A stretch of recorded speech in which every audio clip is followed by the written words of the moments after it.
ओम शांति। आपका प्रश्न है, मुरली में आया कि इस शरीर से जीते जी मरने के लिए अभ्यास करो। आत्मा, मैं भी आत्मा, तुम भी आत्मा, इस अभ्यास से ममत्व निकल जाएगा। ये समझना है। उत्तर है, जब निराकार शिव परमात्मा इस सृष्टि पर आते हैं तो हम पुरुषार्थ कराते हैं कि कैसे इस शरीर में रहते हुए सभी चीज़ों से ममत्व निकाले, क्योंकि अंतमति सो गति करने के लिए अवस्था बनानी ज़रूरी है। क्योंकि अंतिम पेपर 1 सेकंड का होता है और जो सारा दिन हम करते हैं वही हमारा पेपर अंतिम होगा। इसीलिए हमें इस शरीर में रहते हुए सभी चीज़ों का उपयोग करते हुए, सभी के साथ रहते हुए, सब कुछ करते हुए इस मन बुद्धि से डिटैच, कोई भी चीज़ में ना आसक्ति रहे, ना कोई भी संकल्प चले।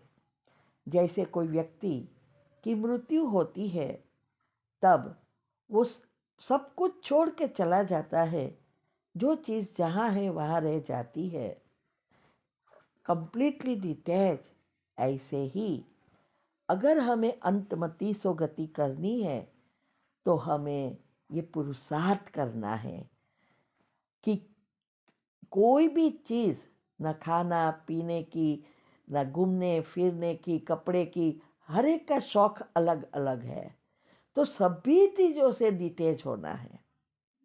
इसका मतलब ये भी नहीं कि सब कुछ छोड़ के घर बार छोड़ के चले जाना है, नहीं, घर में ही रहना है और सबके साथ रहते हुए अच्छा व्यवहार करते हुए, पुराने हिसाब किताब चुकतू करते हुए संबंधों को अच्छे में परिवर्तन करना, या जो भी चीज़, कोई भी चीज़ आप यूज़ करते हो लेकिन यूज़ करते हुए भी उसमें ममत्व ना हो।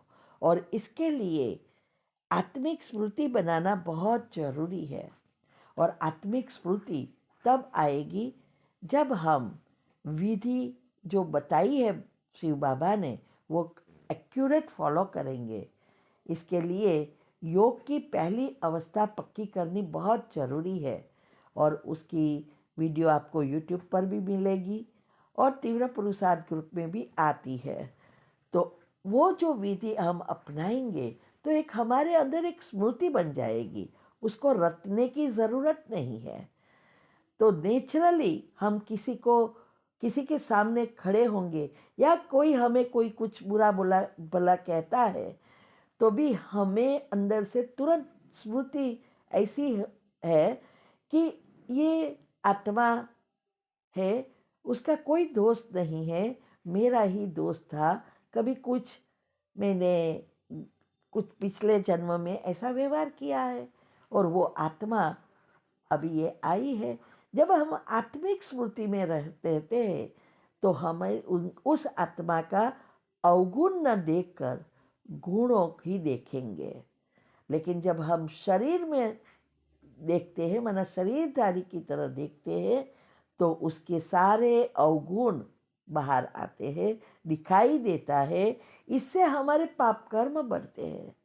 लेकिन जब हम आत्मिक स्मृति में रहकर आत्मा का सोचते हैं तो सारे गुण बाहर आते हैं, पुराने हिसाब किताब चुकतू हो जाते हैं और नए अच्छे संबंध में परिवर्तन हो जाता है। इसीलिए बाबा ने कहा कि हमें इस शरीर में रहते हुए जैसे दुनिया से मरे हुए हैं, अर्थात मन बुद्धि से कंप्लीटली डिटैच है। कोई भी चीज़ में अंश मात्र भी इच्छा ना रहे, तभी हम अंतमति सुगति कर हमारी जन्म जन्मांतर की जो इच्छा है श्री कृष्ण के साथ, उसके गोपी बनना या स्वर्ग में जाना, ये इच्छा पूर्ण कर सकेंगे। हम उसके घराने में आ सकेंगे और स्वर्ग के लायक बन सकेंगे। इसीलिए बाबा ने कहा तुम इस अवस्था को प्राप्त करने के लिए पूरा पुरुषार्थ करना है, तभी हम ममत्व निकाल सकेंगे। ठीक है। ओम शांति। ओम शांति। आपका प्रश्न है कि मेरा बेटा 3 साल पहले उसकी शादी हुई है। जब से वो आई है बहू घर में पॉलिटिक्स करती है। बेटा उसी की मानता है, वह नौकरी करती है। मेरे युगल और मेरा छोटा बेटा सबको बड़े बेटे की नज़र में गिरा दिया है। उसकी माँ की चलती है। उसकी माँ उसको धमकी देती है, मेरी बेटी की मैं वापस ले बुला लूँगी। बेटा भी टॉर्चर करता है, कहती है घर मेरा है। उपाय बताइए। 13 साल से ज्ञान में हूँ, अकेली हूँ। उत्तर है, देखो, ये आपके हिसाब किताब और आपके बेटे के हिसाब किताब अनुसार आपकी बहू आई है। वो जो हिसाब किताब है वो थोड़ा होता है, लेकिन शायद आपके नेगेटिव विचार उसको बढ़ा रहा है। आपकी बात पर से लगता है आपको उसके प्रति बहुत नफरत है, क्योंकि वो आपका कहना नहीं करती। अभी देखो ज़माना बदल गया है, और जितना आप नेगेटिव सोचेंगे उसके बारे में और उसकी मम्मी के बारे में, आप खुद उसके साथ के पाप कर्म खींच खींच कर बाहर लाएंगे और प्रॉब्लम बढ़ेगा, कम नहीं होगा। और कोई नहीं चाहता कि डिवोर्स हो। आपको तो खुश होना चाहिए कि वो पति पत्नी का संबंध अच्छा है। तो पहले योग के प्रयोग की विधि, कल भी मैंने प्रश्न के उत्तर में वो लिंक भेजी थी कि क्या कैसे करना है। सबकॉन्शियस माइंड के अनुसार लिस्ट बनाओ कि आपकी बहू कैसी चाहिए। एक भी नेगेटिव विचार उसके प्रति या आपके बेटे के प्रति या उसकी मम्मी के प्रति, माना बहू की मम्मी के प्रति नेगेटिव नहीं चलाना, नहीं तो बीच का नेगेटिव लेयर्स बढ़ता जाएगा और वो पॉजिटिव दूर होता जाएगा, पुण्य नज़दीक नहीं आएगा। इसीलिए एक लिस्ट बनाओ, और वो भी वीडियो आप देख सकते हैं, जो चाहोगे वो पाओगे। उसमें भी मैंने सेकंड डे का जो पार्ट होता है सेमिनार का, उसमें विधि बताई है कि कैसे सबकॉन्शियस माइंड के अनुसार लिस्ट बनाना है। जैसे आपको घर संसार या बहू चाहिए, या ऐसा ही उसके बारे में सोचना है और देखना है। जैसे वो ऑलरेडी है, बहुत अच्छी है, बहुत समझदार है, मेरी हर बात हमारी सुनती है, हमारी साथ बहुत अच्छी रीति व्यवहार करती है, प्रेम से रिस्पेक्ट से बात करते हैं, हमारा बहुत ध्यान रखती है। ऐसा जो आपको चाहिए वह ऑलरेडी वो है अच्छी, और ऐसा ही उसको देखना है।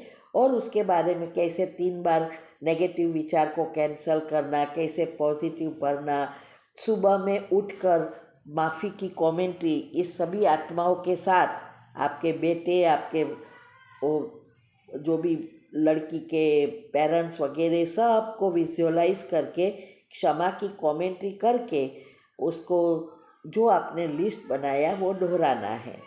और सुबह में उठकर 5 मिनट की कमेंट्री के बाद जो दिनचर्या ग्रुप में आती है, उसके बाद 21 बार आप ये भी एक लाइन में समराइज करके सोचना है कि मेरी बहू बहुत अच्छी है, अब हमारा घर संसार अच्छा चल रहा है। ऐसे तो ये जो चाहोगे वो पाओगे। वो सेमिनार का सेकंड डे और योग के प्रयोग की विधि करके ये सब फॉलो करेंगे तो आपका भी अच्छा रहेगा और आपके बेटे और बहू भी अच्छी रीति रह सकेंगे, जी सकेंगे और नए पाप कर्म से बच जाएंगे। ये तो आप नए पाप कर्म बना रही हो।